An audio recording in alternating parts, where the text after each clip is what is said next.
Hey, this is Alan Batista of Light Tackle Kayak Fishing the Chesapeake Bay, and I have, what does that say?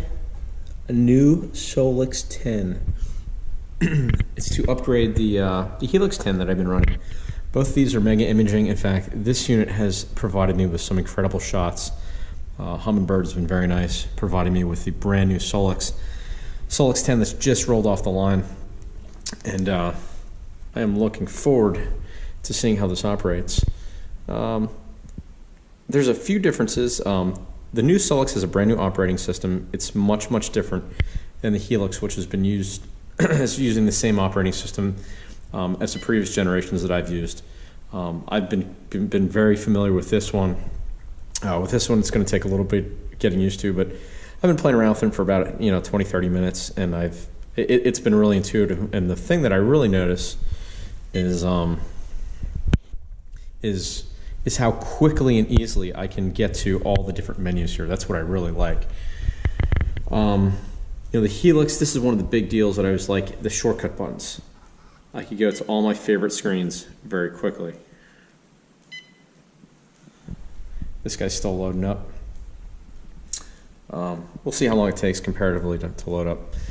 What I noticed with this guy is I can hit the home button, and it quickly displays all of my available views and settings. And one of the differences, this is a touchscreen. This is not. This is, you have to navigate with all the buttons here. What's new with this guy? There's a rotary dial. That does a lot of different features. It can increase the sensitivity. You can zoom in and out. Let me confirm here. Very good. That's my 360 view that it popped right up. Of course, I've got my 360 transducer right there. And this is not a bad setup here in the kayak. A Helix 10, a Solix 10, and a 360 imaging. It's not a bad double setup. Gilding the lily, definitely a little bit too much here. Let me hit the home button, and hopefully you can see. Here are all the favorite. Let's see. I'm not sure if this works yet. What I do. Here are all the different favorite views. I can go to the chart, and that'll pop up. I don't know if it has a GPS lock me. I am in the garage at the moment. Get home again. Quickly get to the side imaging, and it starts giving me a display of nothing because the transducer is not hooked up. I can certainly go quickly to the 2D sonar. There you go. And I've created a few of my favorite views. This is what's really nice. I can set up a quad chart. I can set up a tri chart. I can set up a top and bottom. Here's a view that I like.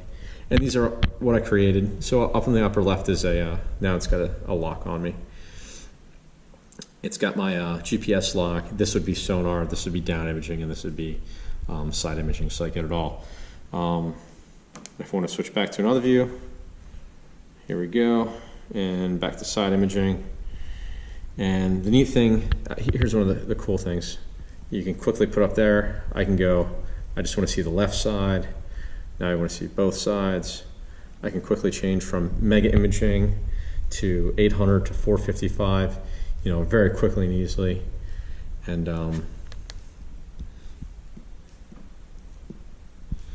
there you go. So this one here, it's a little bit different. I have to hit the menu button. I have to select the active pane, left or right, and then I can go through the menu, and I can change all the settings that way. So you can do it all, except what you notice in this guy is it happens just a lot faster. That is really neat.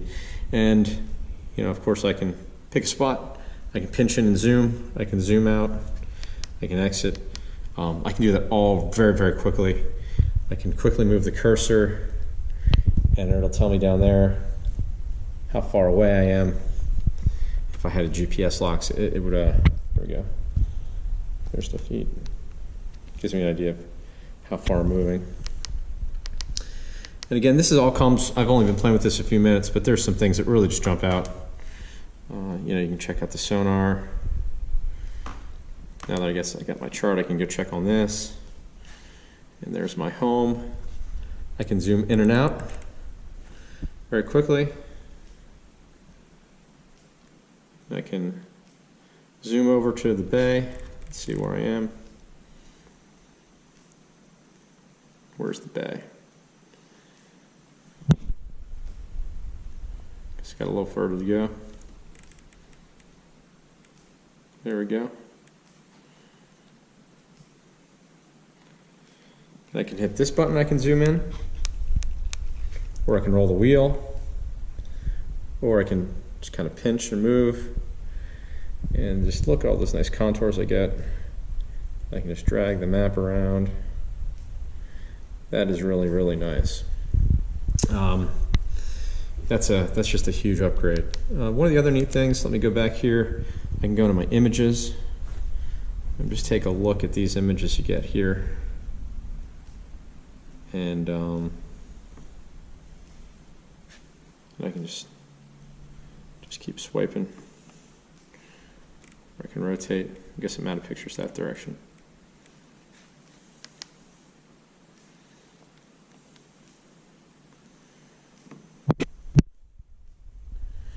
And these just beautiful images. I think I get even higher resolution out of this guy than I do with this one. Let me see if I can scroll over to the images. I don't know if you'll be able to tell the difference, but you can see how much extra work I have to go through. I've got to hit that button quite a few times just to get there. And now I'm at my images.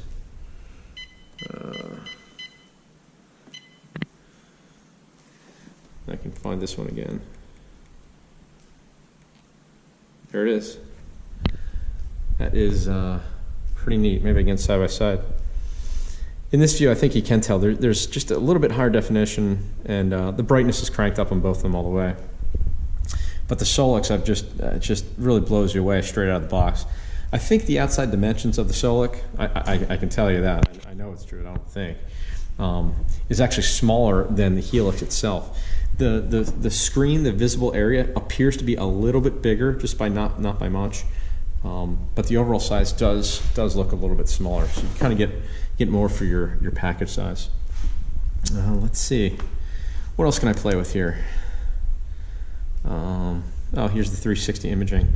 Look how quickly I can get to that view, and I can quickly switch to front. If I want to just sweep the left side, I can do that. If I just want a range, and it just happens so fast. And with this guy, I got to go through. I got to find it. Now I only had three preset radio buttons here, so unless I had a 360 on that, I couldn't get to it as quickly. Like I said, I could still get there, but I got to hit a few more buttons now, and eventually. Oh, you know what? I don't have it hooked up. That's why I can't find it.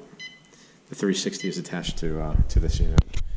But you get the point. It just takes a lot more effort to scroll through. Whereas this, you get what you need just instantly. If the fish are there, you don't waste a moment's notice to get to your right screens. It's just really nice.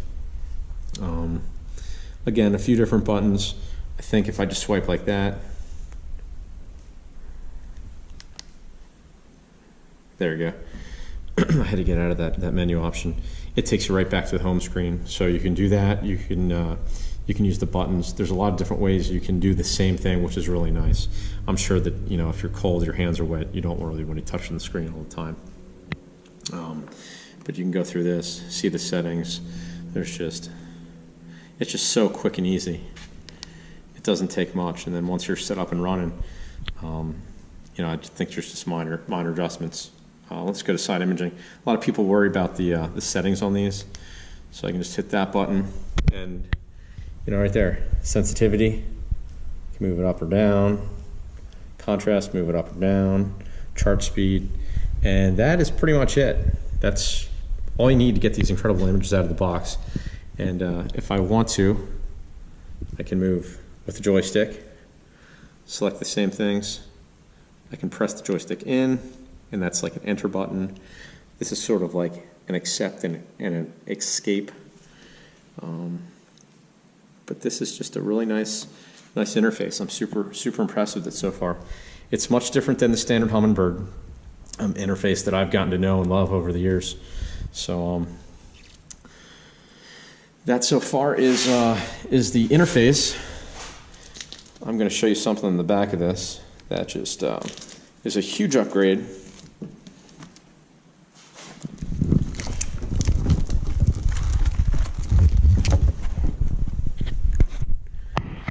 And those are all these connectors.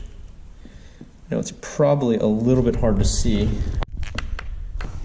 Try that way. All these are circular type connectors. They make a really nice joint into the to the back of the unit, nice and secure. Some of you may have noticed in older Humminbird units, sometimes the cables get a little bit loose. In fact, I'll show you in the back of here. It's just a much different setup.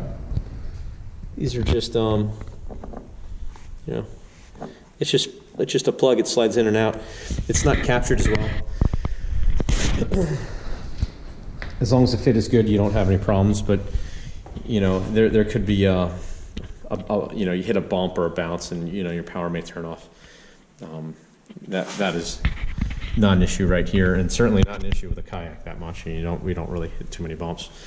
But it's just a much more secure connection. I think it's going to lower noise a bit too, because it appears that you've got a metallic interface here, and these are probably jacketed cables. I'm suspecting, but just a nice, more rugged interface. Transducer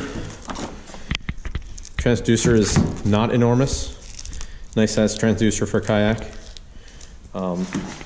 I've run a video. You guys know how I've got this set up, and just do a little over-the-side transducer arm. This unit's going to take the place of that unit here momentarily. I just didn't have a chance to hook it up. I just want to make sure everything was up and running really well straight out of the box.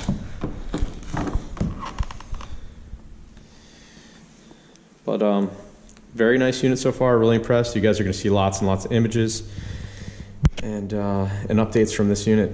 So stay tuned, like our Facebook page, and hopefully I'll see you around. See ya.